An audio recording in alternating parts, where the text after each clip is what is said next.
ಎಲ್ಲರಿಗೂ ನಮಸ್ಕಾರ.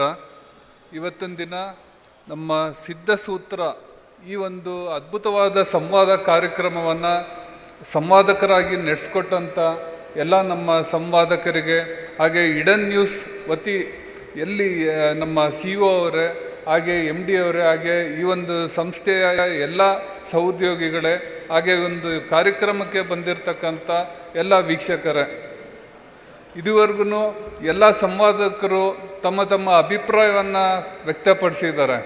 ಅದರಲ್ಲಿ ನಮ್ಮ ರೈತ ಮುಖಂಡರು ಸ್ವಲ್ಪ ಖಾರವಾಗೇ ಹೇಳಿದ್ರು, ಅದನ್ನು ಒಪ್ಪಲೇಬೇಕಾಗತ್ತೆ. ಏಕೆ ಅಂತ ಅಂದರೆ ಅಧಿಕಾರಿಗಳು ಕಚೇರಿಗೆ ಹೋದರೆ ಕೆಲಸ ಮಾಡಿಕೊಡೋದಿಲ್ಲ ಅಂತ.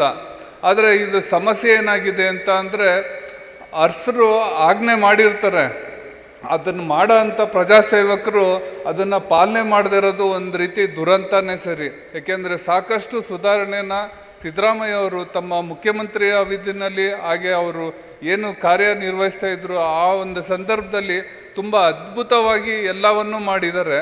ಆದರೆ ಅದನ್ನು ಪಾಲನೆ ಮಾಡಬೇಕಾಗಿದ್ದಂಥವ್ರು ಹಿಂದೆ ಬಿದ್ದಿದ್ದಾರೆ.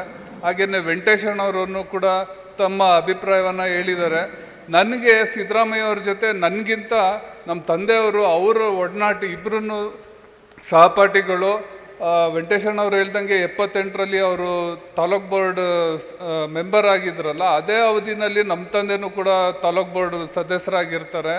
ಇಬ್ಬರೂ ಎಲ್ಲೋದ್ರೂ ಬೆಂಗಳೂರಲ್ಲಿ ನಮ್ಮ ತಂದೆಯವರ ಅಕ್ಕನ ಮನೆ ಇರುತ್ತೆ.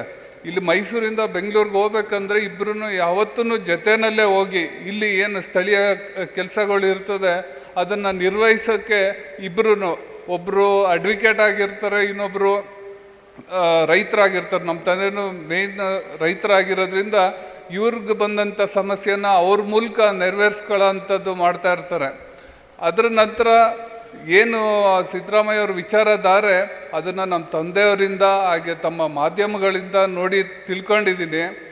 ಆಮೇಲೆ ನಾನು ಜಿಲ್ಲಾ ಪಂಚಾಯತಿ ಮೆಂಬರ್ ಆದಮೇಲೆ ಮಾತ್ರ ನಾನು ಅವ್ರದ್ದು ತುಂಬ ಹತ್ತಿರಕ್ಕೆ ಹೋಗೋದಕ್ಕೆ ಅವಕಾಶ ಸಿಕ್ತು.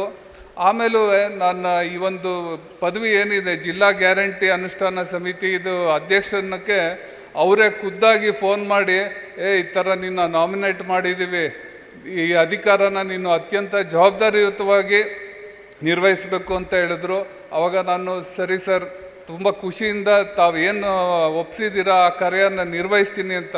ಯಾಕೆಂದರೆ ಅವರು ಎಲ್ಲ ಸಮಾನತೆ ದೃಷ್ಟಿಯಿಂದ ಇವತ್ತು ಪಂಚ ಗ್ಯಾರಂಟಿಗಳ ಕಾರ್ಯಕ್ರಮವನ್ನು ಇಡೀ ರಾಜ್ಯಾದ್ಯಂತ ಏನು ಆಶ್ವಾಸನೆ ಕೊಟ್ಟಿದ್ರು ಅದರ ಪ್ರಕಾರ ಜಾರಿ ಮಾಡೋ ಅಂಥ ಸಂದರ್ಭದಲ್ಲೂ ಕೂಡ ಅದು ಎಲ್ಲೂ ಲೋಪ ಆಗದೇ ಇರೋ ರೀತಿ ಪ್ರತಿಯೊಂದು ಜಿಲ್ಲೆನಲ್ಲೂ ಅಧ್ಯಕ್ಷರಿರ್ಬೋದು, ಹಾಗೆ ತಾಲೂಕು ಅಧ್ಯಕ್ಷರುಗಳನ್ನ ನೇಮಿಸಿ ಇದನ್ನು ಕಾಲಕಾಲಕ್ಕೆ ಒಂದು ಸಭೆಯನ್ನು ಮಾಡಿ ಎಲ್ಲನೂ ಪರಿಶೀಲಿಸಲಿ ಅಂತ ಅವಕಾಶ ಕೊಟ್ಟಿದ್ದರು.